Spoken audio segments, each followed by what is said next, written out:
মানুষের বৃষ্টিতে ডিমান্ড থাকে খিচুড়ি মাংস খাওয়ার, আর আমার ডিমান্ড হচ্ছে ফুলকপি খাওয়ার। তো হ্যালো, আসসালামু আলাইকুম, welcome to our page Aladdin genie lifestyle. সবাই কেমন আছেন? আশা করছি ভালো আছেন, আমরাও ভালো আছি আলহামদুলিল্লাহ। আজকে কয়েকদিন ধরে যে সুন্দর বৃষ্টি হচ্ছে কি বলবো, যদিও আমি বৃষ্টিতে একটু বোর ফিল করি, বাট এবারের বৃষ্টিটা কেন জানে আমার কাছে অনেক অনেক ভালো লাগতেছিল। এমনিতে 1-2 দিন বৃষ্টি হলে কেমন যে লাগে, মনে হয় যে রোদ উঠবে কখন, রোদের দেখা কবে পাবো। কিন্তু এইবার 5-6 দিন ধরে বৃষ্টি হচ্ছে টানা, কিন্তু রোদের দেখা আমার ইচ্ছেই হচ্ছে না পেতে। হয়তো টেস্ট চেঞ্জ হয়েছে, যেমন মানুষের বৃষ্টির দিনে খিচুড়ি খেতে মন চায়, আর আমার মধ্যে ফুলকপির তরকারি খেতে। শীতের সবজি ফুলকপি, তো শীতের মধ্যে কিন্তু খেতে ভালো লাগে। আর যেহেতু 4-5 দিন ধরে টানা বৃষ্টি হচ্ছে, এটা ঠান্ডা ঠান্ডাও ভাব আছে, ভাবলাম আজকে ফুলকপি রান্না করি। আর গরমকালে কিন্তু ফুলকপি খেতে ভালো লাগবে না। এই সুযোগে আমার ফ্রিজটাও খালি হবে, যেহেতু কুরবানি ঈদ আসতেছে। যেই বাবা সেই কাজ, তরকারিটা বসিয়ে দিলাম। আর এখানে বেশিরভাগই সবকিছু ফ্রোজেন, যেমন কাঁচামরিচ, ফুলকপি, মাছ, টমেটো, আলু আর বিলাতি পাতাটাই শুধু ফ্রোজেন ছিল না। যদিও এই তরকারিতে ধনেপাতা বেশি ভালো লাগে, কিন্তু বাজারে ধনেপাতা ছিল না, নিজের গাছের বিলাতি পাতায় দিয়ে তরকারি ফিনিশিং দিলাম।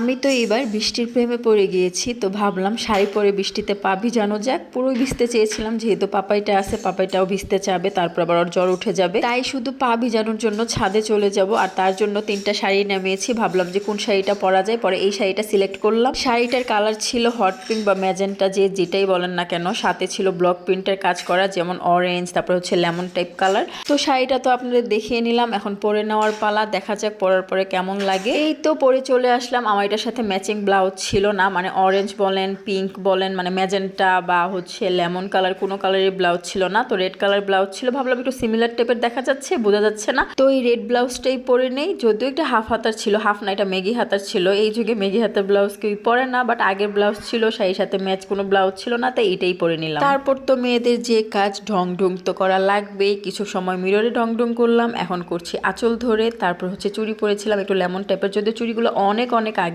চুমকিওয়ালা চুড়ি একসময় কিন্তু অনেক ভাইরাল ছিল। তো সবকিছু পরে রেডি শেডি হয়ে চলে আসলাম ছাদে। আর দেখেন বোকার মতো স্যান্ডেল নিয়ে আসছি। স্যান্ডেল পরে কি আর আপনার পা ভিজানো স্বপ্ন পূরণ হবে? তো স্যান্ডেলটা খুলে ফেললাম, তারপর পা ভিজাচ্ছি, কি যে ভালো লাগছিল। ছাদে অনেক বৃষ্টির পানি জমেছিল, এটাতে পা ভিজাচ্ছিলাম। আর দেখেন আকাশের অবস্থা, মনে হচ্ছে আরো বৃষ্টি হবে।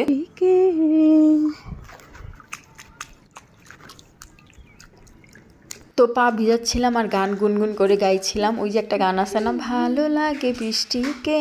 তারপর দেখেন আঁচলটা নিয়ে কি কষ্টই না করছিলাম, বাতাসে বারবার উড়ে যাচ্ছিল, বাঁকা হয়ে আসছিল। পারফেক্ট ভাবে আঁচলটা ঠিক মতো বসছিলই না, কারণ আমি একটা ছবি নিব। আমরা মেয়েরা একটা ছবি পারফেক্ট আসার জন্য, একটা ভিডিও সুন্দর আসার জন্য যে কষ্টটাই না করি, এই কষ্টটা যদি অন্য কাজে ব্যয় করতাম হয়তো অনেক কিছু হয়ে যেত। তো যাই হোক, ছাদে এসেছিলাম শুধু পা ভিজাবো, ছবি তুলবো, ভিডিও করব, চলে যাব। কিন্তু না, বৃষ্টির পানি এত ভালো লাগছিল যে আমি অর্ধেক শাড়ি ভিজে ফেলেছি। তারপর কি আর করার, তাড়াতাড়ি করে নিচে চলে গেলাম। যেহেতু বৃষ্টি, ভাজা পোড়া খেতে ভালোই লাগে। আর এই ঝাল পোড়াটা আমি অনেক বছর আগে বানিয়েছি। সেদিন ফেসবুকে মানে আসছিল, মেমোরি আসছিল, পরে ভাবলাম যে 3 বছর হয়ে গিয়েছে আমি ঝাল পোড়া বানিয়েছি, এর মধ্যে বানাইনি। ঠিক আছে, ওই ছবি দেখে একদম লোভ লাগছে যে আজকেই বানাবো। তো যেই ভাবা সেই কাজ, আজকেই বানিয়ে নিলাম। এখানে আমি পেঁয়াজ আর কাঁচামরিচ দিয়েছি, সাথে হলুদ, লবণ, মরিচ, আদা, রসুন যা যা লাগে তা দিয়েছি। কিন্তু এটাতে গাজর দিলে, ধনেপাতা দিলে আরও টেস্টটা ভালো হতো। আর মশলা দিলে অনেক সুন্দর করে ফুলেছে, কারণ আমি আধা ঘন্টা আগে ভিজিয়ে নিয়েছিলাম। আর এখানে চালের গুঁড়া আর আটা দুইটাই মিক্সড করে দিয়েছিলাম। কিন্তু 3 বছর আগে কিভাবে বানিয়েছি ভুলে গিয়েছিলাম। ওইটা কিন্তু অনেক মজা হয়েছিল, ভালো মানুষ খেয়েও বলেছিল মজা। কিন্তু এবার যে বানিয়েছি মনে হচ্ছে তেলে একদম চুপচুপ করছিল। এইগুলা খেয়ে তো আমার আর ভালো মানুষের খারাপ অবস্থা, মানে গলা জ্বলতেছিল, যেহেতু তেলটা একটু বেশি মনে হচ্ছিল, মানে তেলের ভিতরে ঢুকে গিয়েছে এমন একটা অবস্থা। বেগুনি বানালে যেমন একটা তেলে চুপচুপ করে, সেম এই ঝাল পোয়াটা হয়েছিল, মানে কেমন যেন তেলে কেমন জানে হচ্ছিল, মানে এখন ভাবতে আমার কাছে কেমন যে লাগছিল।